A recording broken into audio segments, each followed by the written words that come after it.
আল্লাহ ওই সময় আজরাইলকে জিজ্ঞেস করছে, রে আজরাইল, তুমি এই পৃথিবীতে এত মানুষের জান কবজ করলা, কোন সময় তোমার বেশি কষ্ট লেগেছে? আজরাইল বলে, আল্লাহ, আমার দুইটা মানুষের জান কবজ করতে বেশি কষ্ট হয়েছে। দুইটা মানুষের জান কবজ করতে আমার কষ্ট হয়েছে। হায়াতুল হায়াওয়ানের মধ্যে এসেছে, আল বিদায়া ওয়ান নিহায়ার মধ্যে এসেছে। আজরাইল বলে, আমার দুইটা মানুষের জান কবজ করতে সবচেয়ে বেশি কষ্ট হয়েছে। আল্লাহ তাআলা বলে, আজরাইল, কোন দুইটা মানুষ? বলে, আল্লাহ, সমুদ্রের মধ্যে একদিন একটা জাহাজ ডুবে গিয়েছিল। ওই জাহাজের মধ্যে একজন গর্ভবতী মহিলা ছিল, সে ছিল প্রেগন্যান্ট। যখন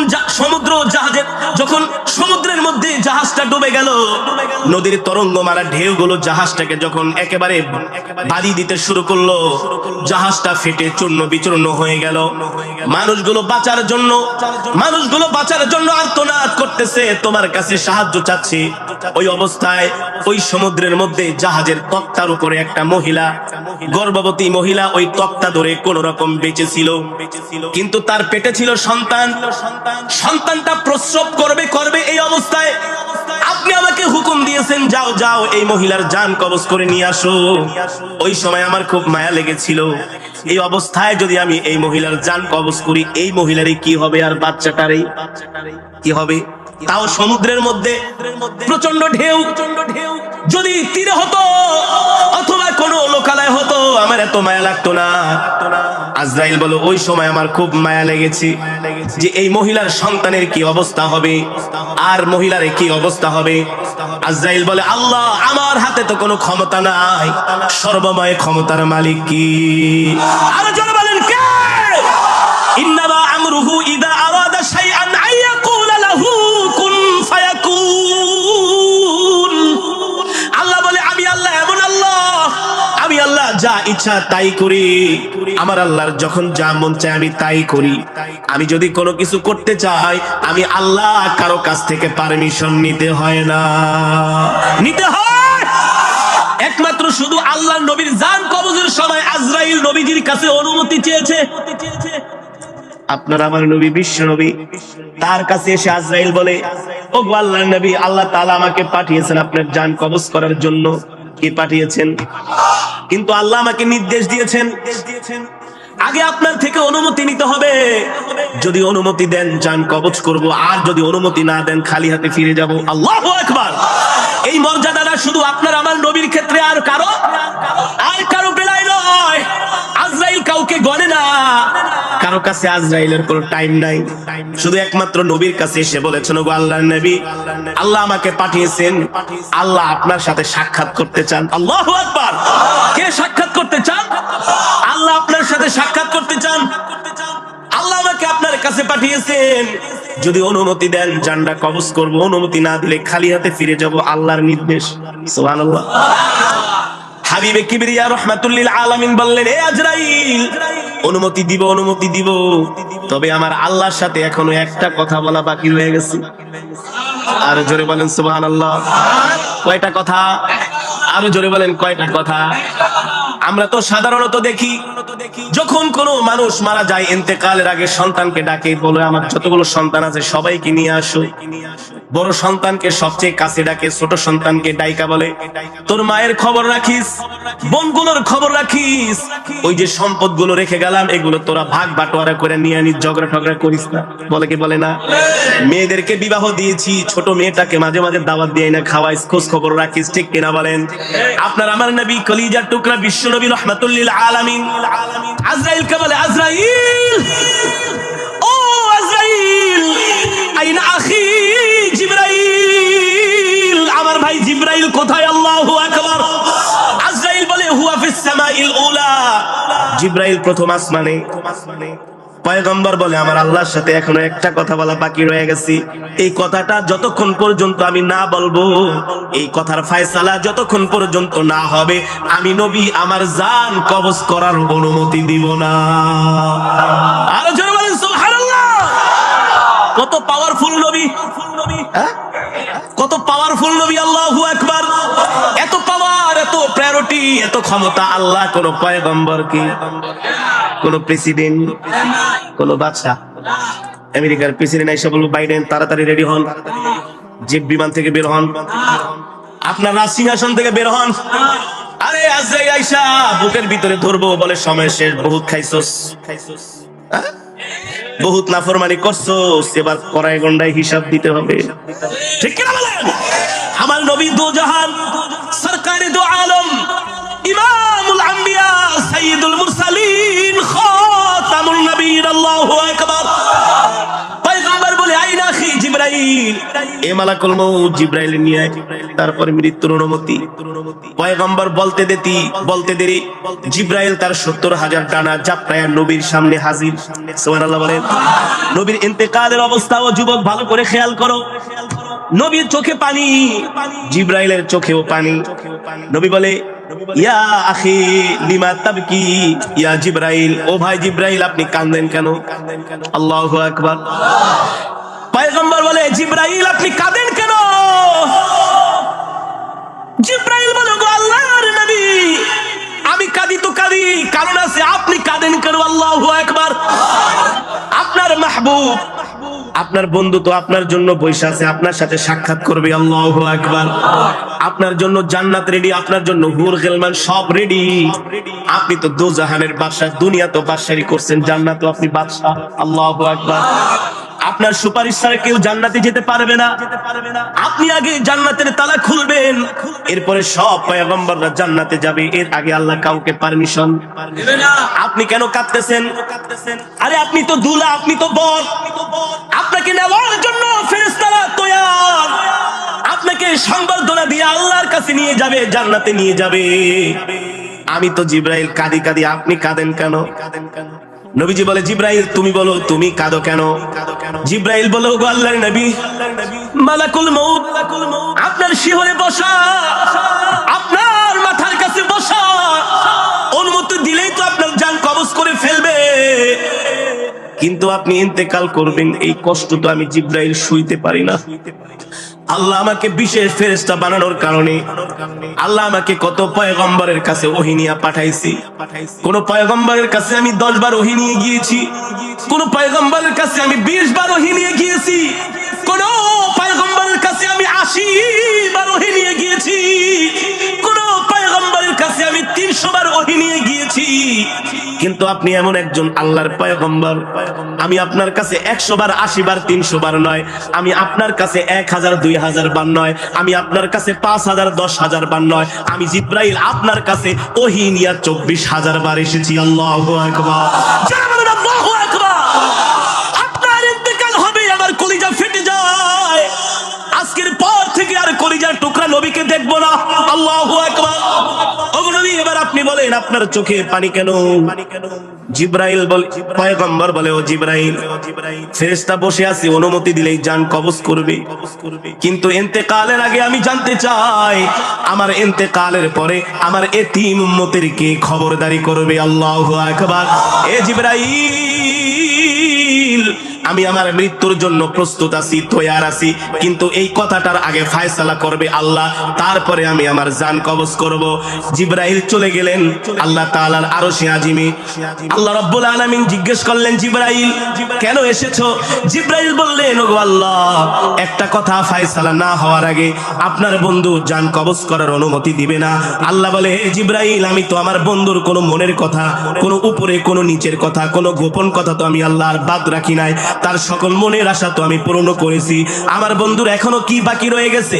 এবার জিবরাইল বলে আপনার বন্ধু বলেছেন তার ইন্তেকালের পরে তার এতিম উম্মতের কে খবরদারি করবে।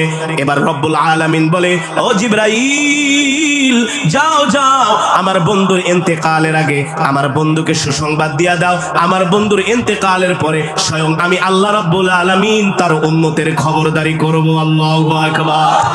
এই কথা শুনে নবীজির মুখে হাসি।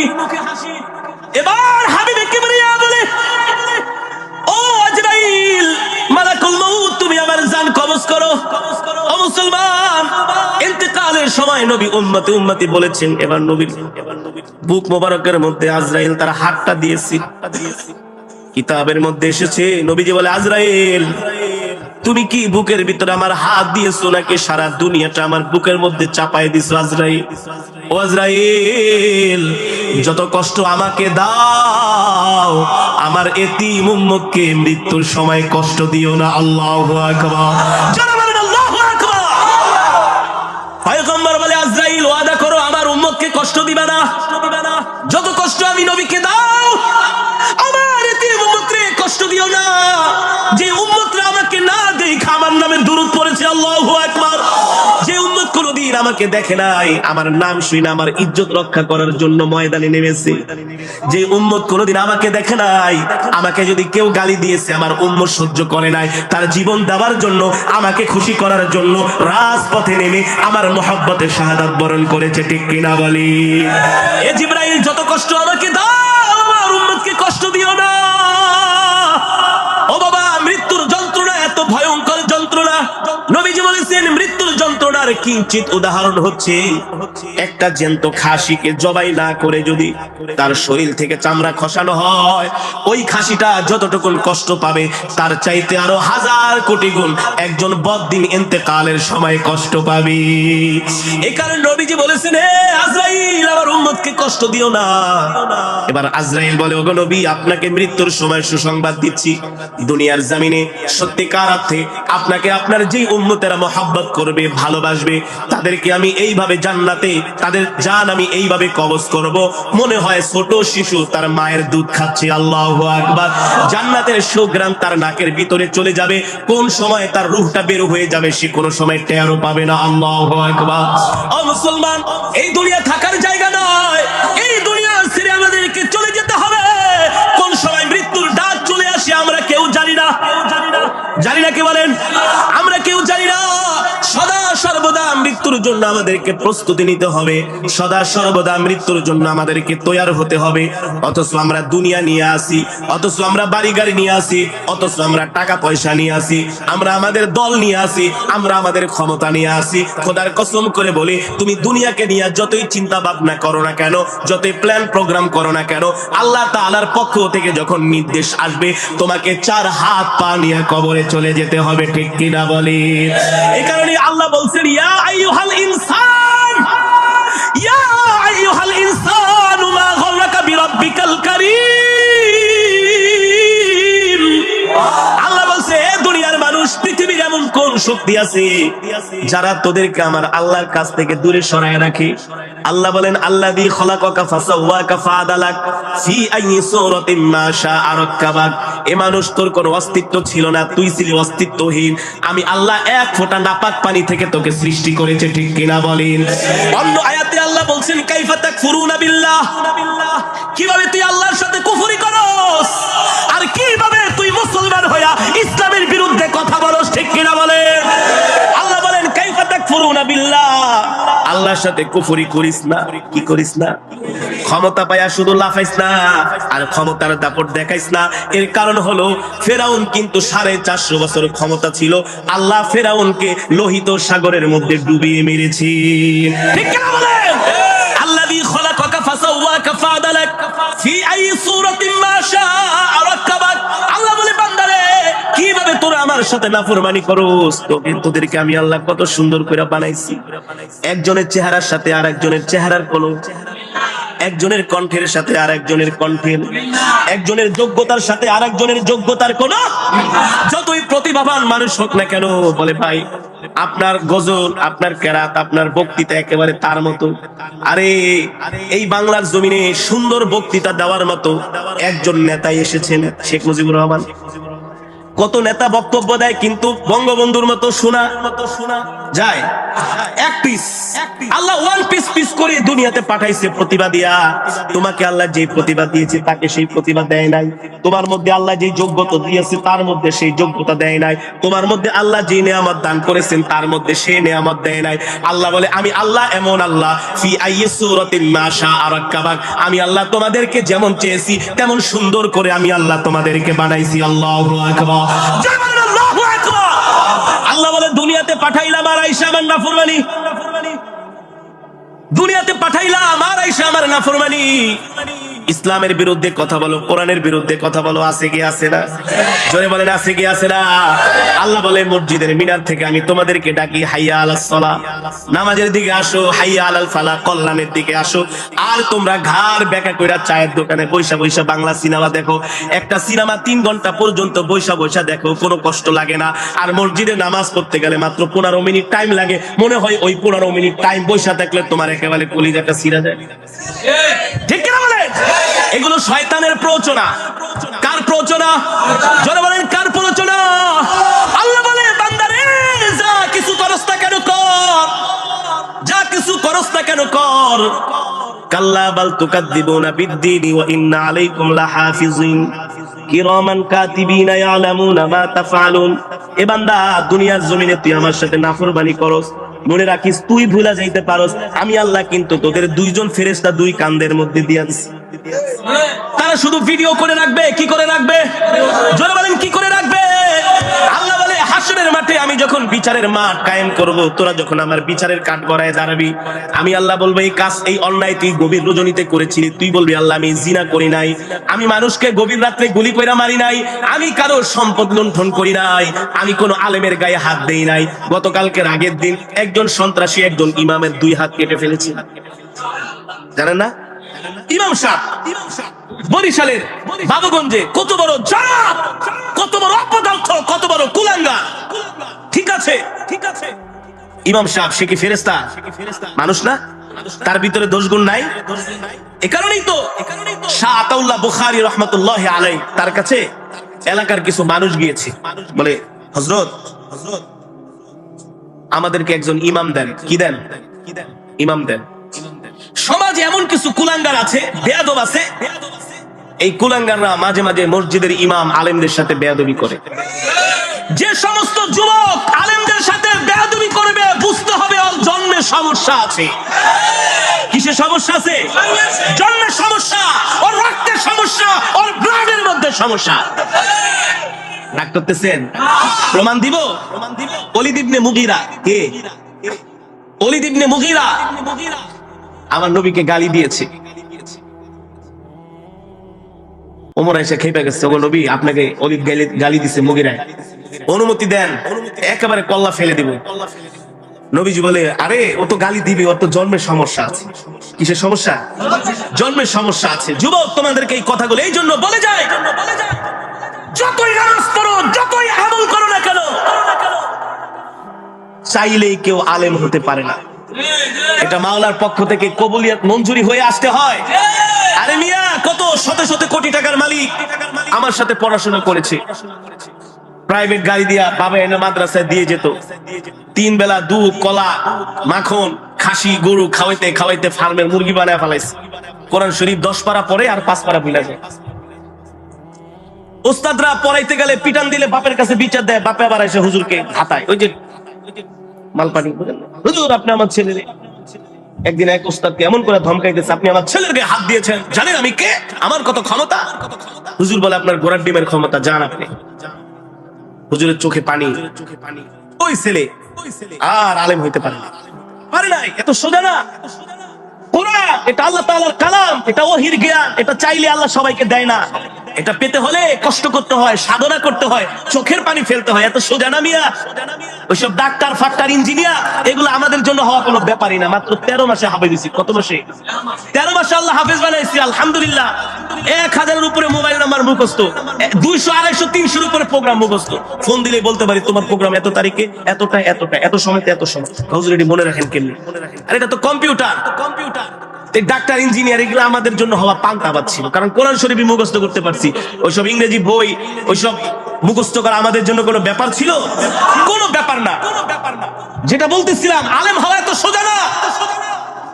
হুজুরকে এসে ধমকায়, আপনি আমার ছেলের গায়ে হাত দিলেন কেন? উস্তাদের চোখে পানি। ওই ছেলে আলেম হতে পারে নাই, এখন অনেক বড় ব্যবসায়ী, দেখলে হাত ধরে, দোস্ত ছোটবেলায় একসাথে পড়তাম, তুই তো আলেম হয়ে গেছিস, দেশ বিদেশে ঘুরোস, কোরআন পড়োস, তোর তেলাওয়াত আমি নিজেও শুনি, আমার ওয়াইফও শুনে, আমার সন্তানরাও শুনে। আমি আলেম হইতে পারলাম না। আমি বলছি আলেম হইতে পারতি, তোর বাপে যদি হুজুরের সাথে বেয়াদবি না করতো। কি বেয়াদবি না করতো? বেয়াদব আল্লাহর দরবার থেকে আল্লাহ তাকে হটায় দেয়। বেয়াদব আল্লাহ পছন্দ করে না। আল্লাহর দরবারে বেয়াদবের কোনো স্থান নাই। আর যে আলেমের সাথে বেয়াদবি করে ওই তো সবচেয়ে বড় বেয়াদব। আলেম কে? নায়েবে নবী। আলেম কে? নায়েবে নবী। আল উলামা ওয়ারাসাতুল আম্বিয়া। উলামায়ে কেরাম হচ্ছে নবীর ওয়ারিস। কার ওয়ারিস? যারা বলেন কার ওয়ারিস? নবীর ওয়ারিস। ওলীদ ইবনে মুগীরা নবীকে গালি দিয়েছে, নবীর কষ্ট লাগছে না? নবীজি চাইলে আর 1 মিনিটের ভিতরে ফিনিশ করে দিতে পারতেন। নবীজি সবর করেছেন, ধৈর্য ধরেছেন। তো নবীজি বলছে, এ সাহাবীরা, ওলীদ ইবনে মুগীরার জন্মে দোষ আছে। কি আছে? নবীর মুখের কথা কি মিথ্যা হতে পারে? জোরে বলে। সূর্যের আলো যেমন সত্য, চন্দ্রের আলো যেমন সত্য, তার চাইতে আরো কোটি গুণ সত্য আমার নবীর জবানের কথা। সাহাবীরা তো খুশিতে বাকবাক হয়ে গেল, ওলীদ ইবনে মুগীরা তুই আমাদের নবীকে গালি দিছস, তো তোর জন্মের সমস্যা আছে। ওলীদ ইবনে মুগীরা একটা মজমার ভিতরে বসা ছিল, এত বড় নেতা, আল্লাহ শুকরিয়া, জাযাকাল্লাহু খাইর। একটা মজমার মধ্যে বসা, আয়েশা যদি কয় তোর জন্মের সমস্যা আছে, প্রেস্টিজে লাগে না? কেমন লাগে? খুব লাগে। কেমন লাগে? ওলীদ ইবনে মুগীরা ছিল শিক্ষিত মানুষ, দাঁত কামড়ায় আর বলে, মুহাম্মদে কইছে আমার জন্মের সমস্যা, কি করি? এগুলারে মারলে না আবার কি এর সমস্যা বইলা দেয়, আবার যদি মারি, আবার যদি মুহাম্মদ আবার কোনটা বইলা দেয়, তাহলে তো আরো বিপদে পড়বো। কারণ ওলীদ ইবনে মুগীরা মক্কার কাফেররাও জানতেন আল্লাহর নবী আল্লাহর পয়গম্বর, কোনো সন্দেহ নাই, কোনো মুহাম্মদ যা বলে তাই হয়ে যায়। মুহাম্মদ কোনদিন মিথ্যা কথা আরে বলে না, দেখেই তো মক্কার কাফেররা টাকা পয়সা জমায়া এমন অনুষ্ঠান করে নবীজিকে আল আমিন উপাধি দিয়েছে। কি দিয়েছে? কোন ঝগড়া লাগলেই বলতো আমাদের আল আমিনকে ডাকো। আল্লাহু আকবার। আমাদের আল আমিনকে ডাকো, সেই আমাদের সমাধান দিতে পারবে। আর আল আমিন যেটা সমাধান দিবে আমরা সেটাই মেনে নিব। আল্লাহু আকবার। নবী এখনো তরুণ, এখনো কি তরুণ, এখনো যুবক হয় নাই। নবীর রায় মক্কার বড় বড় লিডারেরা মেনে নেয়। ওলীদ ইবনে মুগীরা বলে, মুহাম্মদ বলছে আমার জন্মের সমস্যা আছে। নিশ্চয় আসলে কোন সমস্যা, আমার জন্মে মুহাম্মদের কথা কোনোদিন মিথ্যা হতে পারে না। ওলীদ ইবনে মুগীরা 1 দিন 2 দিন 3 দিন পর্যন্ত ঘরের দরজা লাগায় বসে ছিল। আত্মমর্যাদা লাগছে না? এত মানুষের সামনে কইছে জন্মের সমস্যা, ওই আবার বিচার করবো কেমনে? পাবলিক তো কয় আপনি আপনার জন্মের সমস্যা, আপনি কি বিচার করবেন? যান। বলবে কি বলবে না? আর আরবের মানুষের খাসলত তো আরো খারাপ ছিল, জাহেলিয়াত যুগের মানুষ। 3 দিন পর্যন্ত ওলীদ ইবনে মুগীরা ঘরের ভিতরে দরজা লাগায় বসে আছে, খায় না, ঘুমায় না কিছু। 3 দিন পরে ওলীদ ইবনে মুগীরার মা আসছে, বাবা মন খারাপ।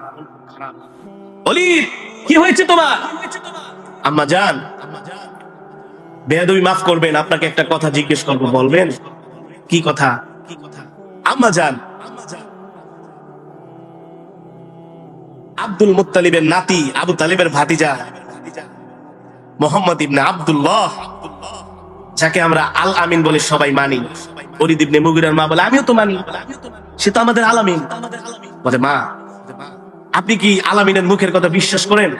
ওলীদ ইবনে মুগীরার মা বলে, বাবা তোর কথা আমার কথা সকলের কথা মিথ্যা হতে পারে, কিন্তু মুহাম্মদের জবান দিয়ে যেই কথা বের হয় তার মধ্যে মিথ্যার কোনো অবকাশই নাই। আরো জোরে বলেন সুবহানাল্লাহ।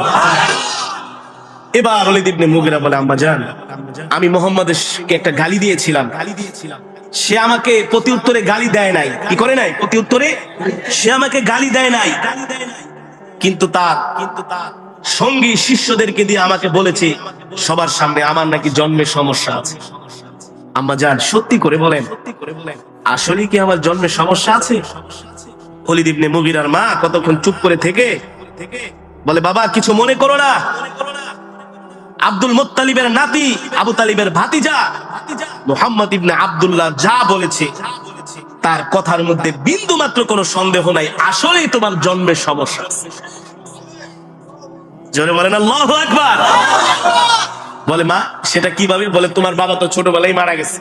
একদিন টিপটিপ বৃষ্টি হতেছিল, সন্ধ্যার সময় আমি আমার ঘরে একা ছিলাম, ওই সন্ধ্যার মধ্যেই তোমার চাচা এসে আমার ঘরে ঢুকেছে, তারপর তোমার জন্ম হয়েছে। তাহলে সমস্যা তো আছে। তার মানে পয়গম্বরদেরকে যারা গালি দেয় তাদের জন্মের সমস্যা, পয়গম্বর ওয়ারিসদেরকে যারা গালি দেয় তাদের জন্মের সমস্যা। বিশ্বাস করেন না? আলেমদেরকে কেউ গালি দিতে পারে, আলেমরা কি বা করে? এমন একজন মসজিদের ইমাম, তার 2 হাত কেটে ফেলা হয়েছে। আজ পর্যন্ত শুনছেন কোন মসজিদের ইমাম, কোন মাদ্রাসার ছাত্র কোন মানুষের গায়ে হাত দিয়েছে? বলতে পারবেন? বলতে পারবেন? পারবেন না। আমরা তো শুধু মাল খেয়েই গেলাম, আমরা তো শুধু রক্ত দিয়েই গেলাম। সেই এই ভারতবর্ষ থেকে শুরু করে পাকিস্তান আমল থেকে শুরু করে আজ পর্যন্ত আলেমরা শুধু রক্ত দিয়েই গেছে, কিন্তু কারো রক্ত নেয় নাই। আমাদেরকে মারেন, আমরা আপনাদের জন্য দোয়া করি। আমরা কি করি? দোয়া করি। আতাউল্লাহ বুখারীর কাছে লোকজন এসে বলে একজন ইমাম দেন। বলে ইমাম চাইছো? বলে হুজুর শর্ত আছে, কিছু কোয়ালিটি লাগবে। কি কোয়ালিটি? বলে আমাদের ইমাম সত্যবাদী হতে হবে, ন্যায়পরায়ণ হতে হবে, ধার্মিক হতে হবে, তাকওয়াবান হতে হবে, মিথ্যা কথা বলবে না, একেবারে এই থাকতে হবে, সেই থাকতে হবে। আতাউল্লাহ বুখারী বলে বাবা, তোমরা তো আমার কাছে ইমাম চাইতে আসো নাই, তোমরা তো আমার কাছে নবী চাইতে আসছো। কি চাইতে আসছো? কারণ তোমরা যে কোয়ালিটির কথা বলছো, এই কোয়ালিটি কোন ইমামের মাঝে, এটি নবীদের কোয়ালিটি। একজন ইমাম সেও রক্তে মাংসে গড়া একজন মানুষ, ভুল ত্রুটি তার মধ্যে কিছু থাকতেই পারে, কিন্তু তোমাদের চাইতে বেশি না। তোমাদের চাইতে কি বেশি না? আল্লাহ আলেম তাদেরকে নির্বাচিত করেছেন যাদের দ্বারা আল্লাহ এই দুনিয়ার জমিনে ইসলামকে জিন্দা রাখবেন। কি রাখবেন? কি রাখবেন? ইসলামকে কি রাখবেন? জিন্দা রাখবেন, ইসলামকে হেফাজত করবেন। যারা আপনাদেরকে মৃত্যুর ভয় দেখাবে, কোরআন থেকে মৃত্যুর আলোচনা করবে। আলেম সমাজ যদি বাংলার জমিনে বেঁচে না থাকতো, এদেশের মুসলমান গোমরা হয়ে যেত, বেঈমান হয়ে যেত। ঠিক কিনা বলেন? এ কারণে আলেমদের সাথে কখনো বেয়াদবি করবেন না। আর আলেমদের সাথে যে বেয়াদবি করবে, মৃত্যুর সময় তার জবানে কালেমা নসিব হবে না, হবে না, হবে না, হবে না। মাঝে মাঝে দুই একটা ভুল ত্রুটি আলেমদের দ্বারা হতে পারে না? পারে না? হতে পারে। সে তো রক্তে মাংসে গড়া মানুষ, রক্তে মাংসে গড়া মানুষ। তার একটা ভুল হয়ে গেছে, আল্লাহর জন্য ক্ষমা করে দেন। যদি মনে কষ্ট দিয়া থাকে, আল্লাহর জন্য ক্ষমা করে দেন। আপনি যে তার দুইটা হাত কেটে দিলেন। মাঝে মাঝে দেখা যায় সুদের বিরুদ্ধে ওয়াজ করলে ইমাম সাহেবকে ধরে মারে, গাজার বিরুদ্ধে, ইয়াবার বিরুদ্ধে, ফেন্সিডিলের বিরুদ্ধে ওয়াজ করলে ইমাম সাহেবকে ধরে মারে। বানায় বলতেছি, বানায় বলতেছি, অভাব নাই। বাবা, সবচেয়ে বড় কথা হলো মৃত্যুকে ভয় করতে হবে। কিসে? জোরে বলেন। মৃত্যু আসবে কি আসবে না? এই কারণেই আমিরুল মুমিনিন খলিফাতুল মুসলিমিন হযরত ওমর আযম ওমর ফারুক রাদিয়াল্লাহু তাআলা আনহু বেশি বেশি মৃত্যুর আয়াত পড়তেন। কুল্লু নাফসিন যায়িকাতুল মাউত, এই আয়াত আল্লাহর নবীর সাহাবী হযরত ওমর বেশি বেশি পড়তেন। আর রাস্তা দিয়ে হাঁটতেন, কোন মানুষ যদি ইন্তেকাল করত, ওই কবরের মধ্যে ওমর যায় শুয়া পড়তেন। আর বলতেন, হায় রে কবর, তুই তো আমার জন্য প্রথম ঘাঁটি। কবর এমন এক ঘাঁটি, এই কবর থেকে যদি কোনো মুমিন মুক্তি পাওয়া যায়, আর প্রত্যেকটা ঘাঁটি আল্লাহ তার জন্য সহজ করে দিবে। ঠিক কিনা বলি? কবর এমন একটা ঘাঁটি, এটাই হচ্ছে একজন মুরদারের জন্য, একজন মৃত ব্যক্তির জন্য সবচেয়ে বড় ঘাঁটি। যদি আমল নামা ভালো হয়, কবরের মধ্যে তার জন্য জান্নাতের পর বিছিয়ে দেওয়া হবে, জান্নাতকে প্রশস্ত করে দেওয়া হবে। আর আমল যদি খারাপ হয়, কবর বলে আমি কাউকে চিনি না, এমন চাপা দিব, শরীরের হাড্ডি গুড্ডি গুলো একেবারে একাকার করে ফেলবো। ঠিক কেন বলেন? এ কারণেই তো হযরত ফাতেমা যখন ইন্তেকাল করলেন, কবরের সামনে দাঁড়ায় বলা হলে, কবর তোমার মধ্যে কাকে রাখবো জানো? তোমার মধ্যে রাখবো হাসান হুসাইনের মা, তোমার মধ্যে রাখবো আল্লাহর নবীর কন্যা, তোমার মধ্যে রাখবো বেহেশতের সরদারিনী। কবর বলে আমি এত কিছু চিনি না। আমল যদি ভালো হয় ওয়েলকাম, আমল খারাপ হলে এমন চাপা দিব, হাড্ডি গুড্ডি মাটির সাথে মিশিয়ে দিব। এ কারণে আপনাদের হাতে ধরে পায়ে পড়ে অহংকার দেখাবেন না, সম্পদের বড়াই দেখাবেন না, ক্ষমতার দাপট দেখাবেন না। এই দুনিয়াতে আজকে আছি, কালকে নাই। এক মুসলমান আর এক মুসলমানকে দিল থেকে ভালোবাসবো। সমাজ থেকে মারামারি, কাটাকাটি, হানাহানি, হিংসা, বিদ্বেষ যাতে দূর হয়ে যায়, সবকিছু দূর করে আমরা এক মুসলমান আরেক মুসলমানকে কলিজা দিয়া ভালোবাসবো। মৃত্যুর জন্য আমরা তৈরি হব। কিসের জন্য? কিসের জন্য? আজকে আপনি সম্পদের দাপট দেখান, সম্পদ আছে, ক্ষমতা আছে। যারা বেশি ক্ষমতা, টাকা পয়সার বাহাদুরি দেখায়, তাদেরকে মূলত মানুষ মন থেকে ভালোবাসে না। ভালোবাসে? রাস্তা দিয়ে হাইটে গেলে বলে, তুই যদি মইরা যেতি, পালং বাজারে তুই মিষ্টি আইনা নিজেও খাইতাম আর মানুষও খাওয়াই। বলে কি বলে না? আর যদি সুন্দর আখলাকের মানুষ হন, আপনার ইন্তেকালের পরে হাজার হাজার মানুষ আসবে আপনার জানাজায়। যেই শুনবে চোখের পানি ফেলে বলবে, আহ, একটা ভালো মানুষ মারা গেছে, ভালো মানুষ মারা গিয়েছে। এই কারণে আপনাদের হাতে ধরি, পায়ে পড়ি। এই যে মৃত্যুর আলোচনা করলাম, ওয়াজা আসসাকরাতুল মাউত বিল হক, মৃত্যু এমন এক বিধান, মৃত্যু আমাদের জন্য এমন এক পরোয়ানা, এটা আসবে। এই মৃত্যুর হাত থেকে আল্লাহর নবী পর্যন্ত বাঁচতে পারে নাই, আমরাও সদা সর্বদা মৃত্যুর জন্য আমাদেরকে তৈয়ার হতে হবে, প্রস্তুত নিতে হবে। আর একজন মানুষ যদি মৃত্যুর জন্য তৈয়ার হয়, প্রস্তুতি নেয়, দুনিয়ার সম্পদের দিকে সে তাকায় না, ক্ষমতার দিকে সে তাকায় না, মানুষের সাথে খারাপ ব্যবহার করে না, মানুষের সাথে খারাপ আচরণ করে না, ঠিক কিনা বল? এই ওয়াজ মাহফিল এগুলো হচ্ছে ধর্মীয় কাজ। এগুলো কি সবাই মিলে ঝিলে সমাজের সব মানুষ একত্রিত হয়ে এই ধর্মীয় কাজগুলো করবেন। বাংলাদেশে যত বেশি ওয়াজ মাহফিল হবে, তত মানুষ কোরআনের আলোচনা শুনবে। লস নাকি লাভ? জোরে বলেন, লস নাকি লাভ? সমাজে কিছু মানুষ আছে, তারা শুধু চুলকায়। কি করে? বলে এত ওয়াজ মাহফিল হয়ে লাভ কি? আরে বেটা, এত ওয়াজ মাহফিলের কারণেই তো আজকে যাত্রা টাত্রা বন্ধ হয়েছে। ওয়াজ মাহফিল না থাকলে তো এখন আমার দেশের যুব সমাজ যাত্রা দেখতে যাইতো, মঞ্চ নাটক করতো, ঠিক কিনা বলে?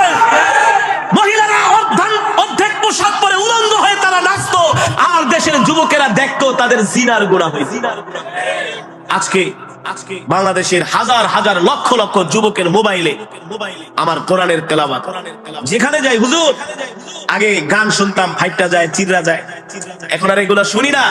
এই যে দেখেন কোরআন তেলাওয়াত শুনি, বলে হুজুর সকালবেলা ঘুম থেকে ওইটা কোরআন তেলাওয়াত শুনি, ঘুমানোর সময় কোরআন তেলাওয়াত শুনতে শুনতে ঘুমাই। আলহামদুলিল্লাহ বলেন, আরো জোরে আলহামদুলিল্লাহ বলেন। বাংলাদেশের গার্মেন্টস ফ্যাক্টরির ম্যাক্সিমাম ওয়ার্কাররা এখন কোরআন শুনে। আমার মসজিদ যেখানে আশেপাশে অনেক ফ্যাক্টরি, আইসা বলে হুজুর আগে তো শুধু বাংলা গান ছাইড়া দিতাম আর কাজ করতাম, সিলাইতাম, আর এখন হুজুর খালি কোরআন তেলাওয়াত চলে আর কাজ করি। তাহলে এই ওয়াজের মাধ্যমে ফায়দা হয়েছে কি হয়েছে না? জোরে বলেন, হয়েছে কি হয়েছে না?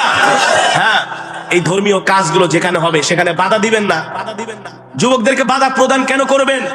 তারা ওয়াজ মাহফিল না করে যদি আজকে একটা গানের আসর বসাইতো, এই মাটিটা একেবারে পবিত্র হতো না? পবিত্র হতো? যে জমিনের মধ্যে গান বাজনা ঢোল তবলা বাজানো হয়, ওই জমিন অপবিত্র হয়, আর ওই জমিন আল্লাহর কাছে অভিশাপ দেয়, বলে মালিক তোমার জমিনের উপরে এই সমস্ত নিকৃষ্ট গুনাহের কাজগুলো করতেছে, আল্লাহ যাদেরকে করতেছে তাদেরকে তুমি শায়েস্তা করো। এই কারণে ধর্মীয় মাহফিল নিয়ে, ধর্মীয় কোনো কাজ নিয়ে আমরা বিভেদ করব না। নিজের যদি একটু কষ্ট হয় সেগুলো নিজ থেকে একটু মানায় নিব। ধর্মীয় কাজ, সমাজের কাজ, আমরা এক হয়ে সবাই একসাথে আল্লাহ রসুলের সন্তুষ্টির জন্য এই ধর্মীয় কাজগুলো আমরা করতে রাজি আছি তো ইনশাল্লাহ? রাজি আছে তো ইনশাল্লাহ? যেই যুবকের আজকে ওয়াজ মাহফিলের আয়োজন করেছে, আপনারা খুশি নাকি বেজার? কেউ বেজার ঠাজার আছেন নাকি? দুই চারজন আছেন? একটু হাত উঠান তো বেজার থাকলে। বলছি বেজার থাকলে মাশাআল্লাহ, জজবার ঠেলায় হাত উঠায় ফেলাইছে। কিসের ঠেলায়? আপনারা আজকে মাহফিল হওয়ার কারণে সবাই খুশি। কে কে খুশি হাত উঠান, নারায়ে তাকবীর, নারায়ে তাকবীর বলেন। আল্লাহ এই মাহফিলকে কবুল করে নেন, কিয়ামত পর্যন্ত কবুল করে নেন। আপনারা আমাদের এই হাতগুলো ফেরেশতারা ক্যামেরা বন্দী করে রাখছে, দেখবে আমরা কোরআনের মাহফিলের পক্ষে ছিলাম, আমরা ইসলামী সম্মেলনের পক্ষে ছিলাম। যে ধর্মীয় কাজে সম্পৃক্ত হয় সে আল্লাহর প্রতিনিধি হয়ে যায়। কি হয়ে যায়? আল্লাহর প্রতিনিধি। মনে করবেন না শুধু ইসলামের দাওয়াত দেওয়া শুধু হুজুরদের কাজ না, এটা আপনাদেরও কাজ। এটা কি? আপনাদেরও কাজ। আল্লাহর নবী যখন কোরআনের দাওয়াত দিয়েছেন, সাহাবীরা নবীকে সাহায্য করেছেন না? উলামায়ে কেরাম এখন কোরআনের কথা বলবে, সমাজের যুবক শ্রেণী মুসলমানরা উলামায়ে কেরামের পাশে থাকবে, আর না থাকলে হাসরের মাঠে আল্লাহর কাছে জবাব দিতে হবে। ঠিক কিনা বলেন? আমরা যতদিন বাঁচবো আল্লাহর কোরআনের পক্ষে বাঁচতে রাজি আছি তো ইনশাআল্লাহ? আল্লাহ আমাদের কবুল করুন বলি আমিন। এই মাহফিলকে আল্লাহ কিয়ামত পর্যন্ত কবুল করুক বলি আমিন। আমরা যেভাবে করে একসাথে কোরআনের মজমায় গভীর রজনী পর্যন্ত বসে আছি, এভাবে একসাথে যেন আমরা আল্লাহর জান্নাতে যেতে পারি। রব্বি কারীম আমাদের সকলকে কবুল করুক বলি আমিন। সম্মানিত হাজিরিন, আজকে আমার বয়ানের মূল বিষয় ছিল এই পৃথিবীতে আমরা কেউ থাকতে পারবো না। পারবো না। এই পৃথিবী ছেড়ে আমাদেরকে চলে যেতে হবে। সুতরাং মৃত্যুর জন্য আমাদেরকে তৈয়ার হতে হবে, মৃত্যুর জন্য আমাদেরকে প্রস্তুতি নিতে হবে। দুপুরবেলা ভাত খেয়েছি, রাত্রে খেতে পারবো কি পারবো না জানি না। জোহরের নামাজ পড়েছি, আসরের নামাজ মসজিদে যেয়ে পড়তে পারবো কি পারবো না। মাগরিবের নামাজ পড়েছি, এশারের নামাজ পড়ে ঘুমানোর পরে ফজরের সময় উঠতে পারবো কি পারবো না, কোনো গ্যারান্টি আছে? নাই। এ কারণে আমাদের সদা সর্বদা মৃত্যুর জন্য প্রস্তুতি নিতে হবে, মৃত্যুর জন্য তৈয়ার থাকতে হবে, বেশি বেশি করে আমল করতে হবে। আল্লাহ তাআলা আমাদের সকলকে ঈমানে মৃত্যু নসিব করুন বলি আমিন। এই আশা ব্যক্ত করে আমি আমার আলোচনা এখানেই শেষ করছি। কিছু বলবে কেউ? দুরূদ শরীফ। আল্লাহুম্মা সাল্লি আলা মুহাম্মাদ ওয়া আলা আলি মুহাম্মাদ كما صليت على إبراهيم وعلى آل إبراهيم إنك حميد مجيد اللهم بارك على محمد وعلى آل محمد كما باركت على إبراهيم وعلى آل إبراهيم إنك حميد مجيد سبحان الله وبحمده سبحان الله العظيم। আমরা সকলের জন্য দোয়া করব, প্রাণ খুলে দোয়া করব। যারা মাহফিলের আয়োজন করেছেন অত্র এলাকার যুব সমাজ, বিশেষ করে আজকের মাহফিলের যুব সমাজদের যিনি সভাপতি সাহেব সোহানুর রহমান শাওন ভাই, মামুন ভাই, নূরে আলম সিদ্দিকী সাহেব, ইমাম সাহেব, আরো অনেক আমার যুবক বন্ধুরা আমি আশেপাশে দেখেছি, আমার খুব ভালো লেগেছে। সারা বাংলাদেশের যতগুলো জেলা বলেন, থানা বলেন, উপজেলা বলেন, এমন কোন জায়গা বাদ নাই যে আমি কোরআনের মাহফিলে যাই না। পৃথিবীর এই পর্যন্ত প্রায় 20টার উপরে দেশে গিয়েছি, আল্লাহ কোরআনের উসিলায় নিয়েছেন। সুতরাং আজকে খুব ভালো লেগেছে যে আমাদের শরীয়তপুর জেলায়ও যুবকরা মিলে একটা সংগঠন করেছে, তারা ধর্মীয় কাজ করছে। এই জন্য আমরা অনেকে আনন্দিত, ঠিক কিনা বলেন? আমরা তাদের জন্য প্রাণ খুলে দোয়া করব, তারা যাতে এই ধর্মীয় কাজ, এই ইসলামী সম্মেলন আর সামাজিক কর্মকাণ্ড যাতে তারা পরিচালনা করতে পারে। প্রত্যেকটা যুবককে আল্লাহ তাআলা আল্লাহওয়ালা বানায় দেন বলে আমিন। প্রত্যেকটা যুবক যেন আল্লাহ তাআলা হযরত ওমরের মতো, হযরত আলীর মতো তাদেরকে আল্লাহ ঈমানী শক্তি দান করুন বলে আমিন। যুবকরা যদি পরিবর্তন হয়ে যায়, বাংলাদেশেরও পরিবর্তন ঘটবে। যুব সমাজ যদি ইসলামের পথে চলে আসলে বাংলাদেশের প্রতিটা ঘরে ইসলাম ছড়িয়ে যাবে, ঠিক কিনা বলেন? এই কারণে যুবকরা যে কাজগুলো করেছে তাদেরকে আমরা সম্মান জানাই, তাদের জন্য আমরা প্রাণ খুলে দোয়া করব। আপনারা তাদেরকে সহযোগিতা করবেন, বিরোধিতা করবেন না। তারা যদি কোনো ধর্মীয় কাজ করে তাদেরকে সহযোগিতা করবেন। কোন সময় তাদেরকে এমন কোন কথা বলবেন না যাতে তারা নিরুৎসাহিত হয়, এমন করে তাদেরকে উৎসাহ দিবেন যাতে তারা ধর্মীয় এই কাজগুলো আরো বেশি বেশি করতে পারে। কি বলেন? আল্লাহ আমাদের সকলকে কবুল করুন, আল্লাহুম্মা আমিন। রব্বানা যালামনা আনফুসানা ওয়া ইল্লাম তাগফির লানা ওয়া তারহামনা লানাকুনান্না মিনাল খাসিরিন। রব্বানা আতিনা ফিদ দুনিয়া হাসানাহ وفي الآخرة حسنة وقنا عذاب النار يا أول الأولين يا آخر الآخرين يا ذا القوة المتين يا راحم المساكين يا أرحم الراحمين يا أرحم الراحمين يا أرحم الراحمين يا علي يا عظيم يا حليم يا كريم مولاي كريم আমরা নাফরমান, আপনি রহমান। আয় মালিক, গুনার বোঝা মাথায় নিয়ে ভিক্ষুকের মতো দুইখানা হাত উঠিয়েছি। আল্লাহ আল্লাহ, মেহেরবানি করে আপনি আমাদের তামাম জিন্দেগির গুনাহ খাতাগুলো মাফ করে দেন। আয় মালিক, গুনাহ করতে করতে জীবনটাকে বরবাদ করে দিয়েছি। আল্লাহ,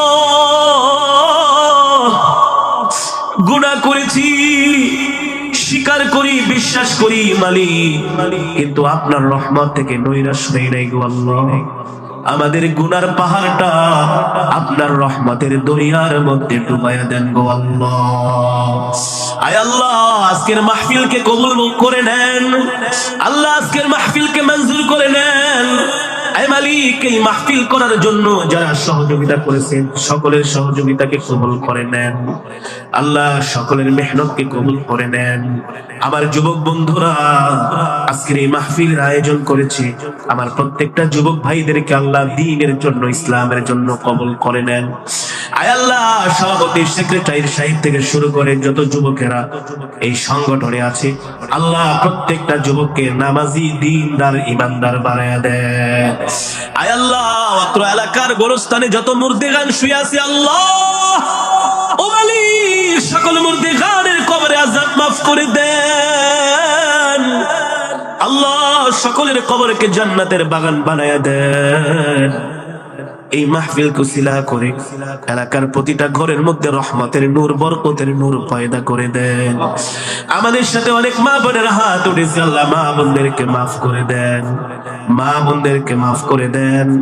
আল্লাহ মেহেরবানি করে আপনার পেয়ারা বান্দারা গভীর রজনী পর্যন্ত বসে বসে কোরআনের তেলাওয়াত শুনেছে, কোরআনের বয়ান শুনেছি। আল্লাহ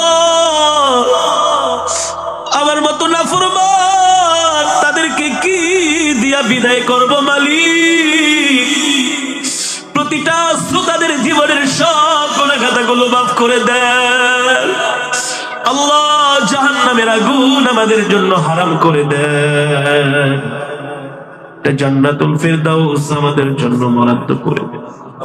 জনম দুঃখিনী মা 10 মাস 10 দিন গর্ভে ধারণ করে আমাদেরকে লালন করে, ওই জনম দুঃখিনী মা অন্ধকার কবরে শুয়ে আছে। আল্লাহ ও মালিক, জনম দুঃখিনী মার কবরকে জান্নাতের বাগান বানায় দেন। যেই মা আমাদের জন্য কত কষ্ট করেছেন, বন্ধুর মতো বাবা কোলে পিঠে করে মানুষ করেছেন, রোদে পড়ে বৃষ্টিতে ভিজে।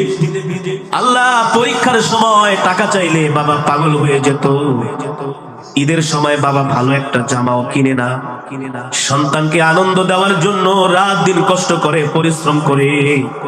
ওই বন্ধুর মতো বাবা অন্ধকার কবরে শুয়ে আছে। আল্লাহ বাবাকে মাফ করে দেন। আল্লাহ বাবার কবরকে জান্নাতের বাগান বানায় দেন। আব্বা আম্মা উভয়কে মাফ করে দেন।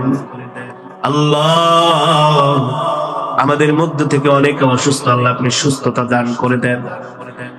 এই মঞ্চের মধ্যে মাজমার মধ্যে অনেক দাড়ি পাকা বৃদ্ধরা আছে, আল্লাহ আপনি তাদেরকে মাফ করে দেন।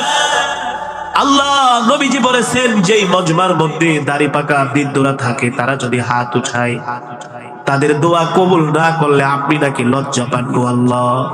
এই দাড়ি পাকা বৃদ্ধ হাজী সাহেবদেরকে ওসিলা করে আজকের মজমাকে কবুল করে নেন, আজকের মাহফিলকে কবুল করে নেন। এই মাহফিলকে আল্লাহ কিয়ামত পর্যন্ত জারি করে দেন। আল্লাহ আমার যুবক ভাইদের চাকরি বাকরি ব্যবসার মধ্যে বরকত দিয়া দেন। যারা ব্যবসা করে, যারা চাকরি করে আল্লাহ প্রমোশন দিয়া দেন। যারা পড়াশোনা করে জিহাদ যাকাত বাড়ায়া দেন। আল্লাহ যারা বিদেশ যাওয়ার জন্য ট্রাই করতেছে, আল্লাহ আপনি তাদেরকে কবুল করে নেন। আল্লাহ কে কে উদ্দেশ্য নিয়ে আপনার দরবারে হাত উঠিয়েছে মালিক, আপনি সকলের মনের নেক মাকাসুদগুলো পূর্ণ করে দেন। আল্লাহ আমাদের দেশের উপর রহমত নাজিল করে দেন। আল্লাহ এই দেশটাকে ফুলে ফলে ভরে দেন। আমরা এক মুসলমান আর এক মুসলমানকে যেন আল্লাহ আপনার জন্য ভালোবাসতে পারি মালিক, আমাদেরকে আপনি কবুল করে নেন। আল্লাহ এই পৃথিবী ছেড়ে আমাদেরকে চলে যেতে হবে, টাকা পয়সা বাড়ি গাড়ি কিছুই যাবে না, সাদা একখান কাপড় নিয়া হয়ে যাব রওয়ানা। আল্লাহ ওই মৃত্যু আসার আগে আমাদেরকে আপনার পেয়ারা বান্দা হিসাবে কবুল করে নেন। আপনার কাছে দরখাস্ত মালিক, নাফরমানির মৃত্যু দিয়েন না, ইমানদারের মৃত্যু দিয়েন। জাহান্নামী বানায়া কবরে ডাক দিয়েন না, জান্নাতি বানায়া কবরে ডাক দিয়েন গো আল্লাহ। আমরা আল্লাহকে ডাক দেই ইয়া আল্লাহ, আরো জোরে বলি ইয়া আল্লাহ, আরো জোরে বলি ইয়া আল্লাহ। ও মালিক এই গভীর রজনীতে আমরা আপনাকে ডাক দিয়েছি, আমাদেরকে আপনি খালি হাতে ফিরাইয়া দিয়েন না। জাহান্নামের আগুন হারাম করে একটা জান্নাতুল ফেরদাউস আমাদের জন্য বরাদ্দ করে দেন। রব্বির হামহুমা কামা রব্বায়ানি সগীরা, রব্বির হামহুমা কামা রব্বায়ানি সগীরা। মাওলা রে জানি না কোন দিন মৃত্যুর পরোয়ানা জারি হয়ে যায়, আজরাইল আমাদের সামনে এসে হাজির হয়। সেই কঠিন মুসিবতের সময়, কঠিন বিপদের সময় আমাদের জবানে জারি করে দেন কালেমায়ে তাইয়্যিবা লা ইলাহা ইল্লাল্লাহ মুহাম্মাদুর রাসূলুল্লাহ।